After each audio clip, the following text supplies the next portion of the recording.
सुंदर देखना अब काफ़ी ज़्यादा इंटरेस्टिंग हो गया है, क्योंकि कहानी ने एक नई मोड़ ली है। गौरी को मित्तल परिवार के घर से शादी का कॉन्ट्रैक्ट मिलता है।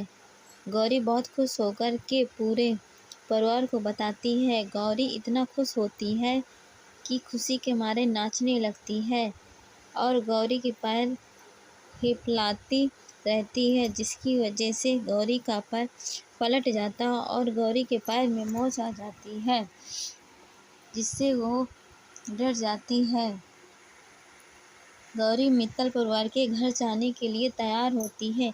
इतने में राधा आ जाती है और कहती है कि गौरी दीदी, आपको डॉक्टर ने 3 से 4 महीने रेस्ट करने के लिए कहा है, नहीं तो पैर में दिक्कत आ सकती है।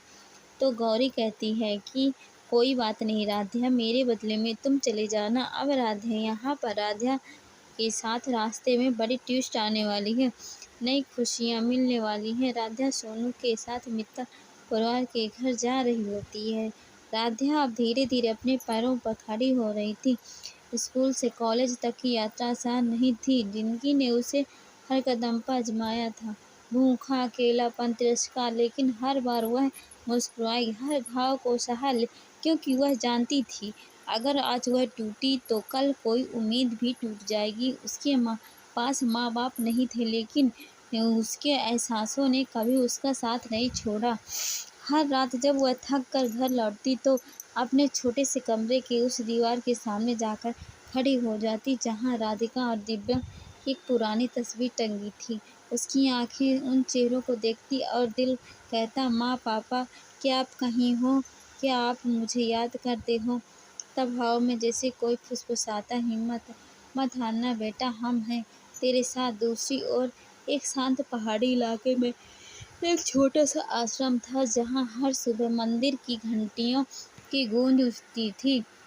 वहीं एक महिला जिनकी आंखों में कभी रोशनी थी, अब एक गहराई सी बस गई थी। वो हर रोज ध्यान लगाती, लेकिन जब भी आंखें बंद करती, किसी मासूम बच्ची की हंसी उसकी चेतना में तैर जाती। एक दिन उसने ध्यान खेलते खोलते ही कांपते होठों से बुदबुदाया, लड्डू। हाँ, वह राधिका थी और उस मंदिर की सीढ़ियों पर शांत बैठा युवक जो जरूरतमंदों की मदद करता था, वह दिव्यम था। जो दोनों जीवित थे, लेकिन अपने ही पहचान से अनजान समय में उनके चेहरे से पहचान छीन ली थी। लेकिन दिल की गहराई से यादें अब धीरे धीरे उभरने लगी थी। राधिका को याद आया कि उसकी एक बेटी थी, बहुत ही मासूम, जो हर सुबह उसके माथे पर चूम कर कहती थी, मम्मा आज मेरी फेवरेट लग रही हो। और दिव्यम को हर पल याद आया जब उसने अपनी बच्ची को कंधे पर बैठाकर पूरा बाजार घुमाया था और खिलखिलाहट से पूरा मोहल्ला गूंज गया था।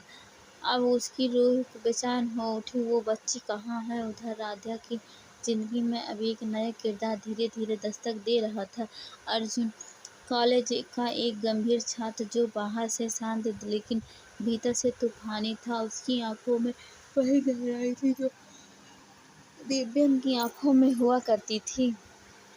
पहले पहल दोनों के बीच सिर्फ बहसें होती थी, लेकिन धीरे धीरे अर्जुन ने राधा के टूटे हुए मन को सहलाना शुरू किया। वह पूछता नहीं था, बस सुनता था। वो जवाब नहीं देता, बस साथ खड़ा होता था। राधा के दिल में बस अब एक हल्की सी गर्माहट जन्म ले रही थी। क्या मैं फिर से किसी पर भरोसा कर सकती हूँ? फिर एक दिन एक हादसा सब कुछ बदल देता है। कॉलेज से घर लौटते हुए उन्होंने देखा कि सड़क पर एक एक्सीडेंट हुआ। बिना सोचे अर्जुन और राधा दौड़ पड़े, घायल थे, खून में लथपथ। हॉस्पिटल पहुंचने के बाद डॉक्टर उन्हें अंदर ले गए, लेकिन जैसे ही स्ट्रेचर पर लिटाए गए, चेहरों की एक झलक राधा ने देखी, उसका दिल थम गया। मम्मी पापा, उसकी आंखें चौड़ी हो गई, ओंठ कांपने लगे और जैसे किसी गहरे में गुम हो गए। ये मेरे मम्मी पापा हैं, वो डॉक्टर से गिड़गिड़ाने लगी, मुझे अंदर जाने दीजिए प्लीज़, मैं उनकी बेटी हूँ। उधर आईसीयू में जब राधिका हो तो उसकी धुंधली निगाहें दरवाजे की ओर जाती हैं। वहाँ एक लड़की खड़ी है जिसकी आंखों में वही चमक, वही मासूमियत जो कभी उसकी लड्डू में थी। राधिका कांपते हुए उठती और बमुश्किल से एक शब्द कहती है, लड्डू, और राधा दौड़कर उसके गले लग जाती है। मम्मा, पूरा हॉस्पिटल उस पल एक गहरे सन्नाटे में डूब गया और फिर फूट पड़ा भावनाओं में।